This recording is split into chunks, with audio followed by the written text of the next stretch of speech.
करते हैं। और सेबी चेयरमैन तुहिन कांत पांडे ने कमोडिटी बाजार को लेकर बड़ा ऐलान किया। उन्होंने कहा कि बाजार को मजबूत बनाने के लिए कई कदम उठाए जाएंगे और सेबी चेयरमैन के मुताबिक non cash settled non agricultural commodity वायदा में एफपीआई को ट्रेडिंग की मंजूरी देने के साथ कई फैसले लिए जाएंगे। क्या कहा उन्होंने, आप भी सुनिए।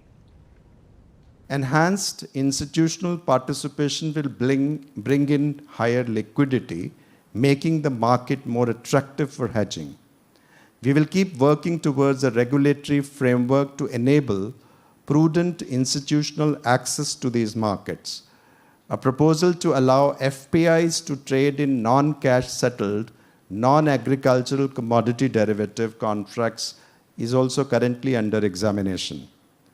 We will also engage with the government to consider banks, insurance companies, and pension funds to trade in these markets. Okay, तो अब सवाल ये कि सेबी चेयरमैन के बयान के बाद कैसे बदल सकती है कमोडिटी बाजार की तस्वीर और एमसीएक्स के लिए क्यों है ये पॉजिटिव, समझाने के लिए हमारे साथ है सीएनबीसी टीवी 18 की वमाक्षी। बताइए, गुड आफ्टरनून।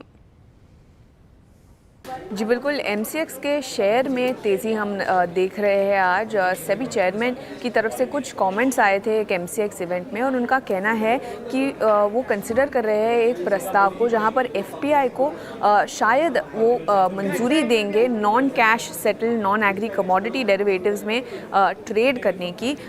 ये इम्पॉर्टेंट है क्योंकि करंटली अगर हम देखें तो एफपीआई सिर्फ कैश सेटल कॉन्ट्रैक्ट्स में ट्रेड कर सकते हैं और लार्जली ये क्रूड ऑयल और नेचुरल गैस में है। एनालिस्ट का कहना है कि जो एफपीआई का शेयर है वो करीब 5% ओवरऑल वॉल्यूम्स में है और 8% है एनर्जी बास्केट में। और अगर ये रेगुलेटरी अप्रूवल आता है तो इसी की वजह से उन्हें परमिशन मिल जाएगी non cash settled non agree commodities में ट्रेड करने की और इसी के चलते वो बुलियन यानी कि गोल्ड, सिल्वर एक्सेट्रा और बेस मेटल्स में पार्टिसिपेट कर पाएंगे। इसके अलावा उनकी तरफ से और एक इम्पॉर्टेंट टेक अवे जो आया था वो है कि वो गवर्नमेंट के साथ जो जीएसटी को रिलेटेड चैलेंजेस है उसको रिजॉल्व करने पर वो काम करेंगे और ये काफ़ी इम्पॉर्टेंट है क्योंकि जीएसटी रिलेटेड जो इश्यूज़ है इसी के चलते जो वॉल्यूम्स ऑफ टेक जैसे कि डिलीवरी बेस्ड कमोडिटीज़ है गोल्ड और सिल्वर यहाँ पर थोड़ी सी दिक्कत आ रही थी। तो इसीलिए ये भी जो डेवलपमेंट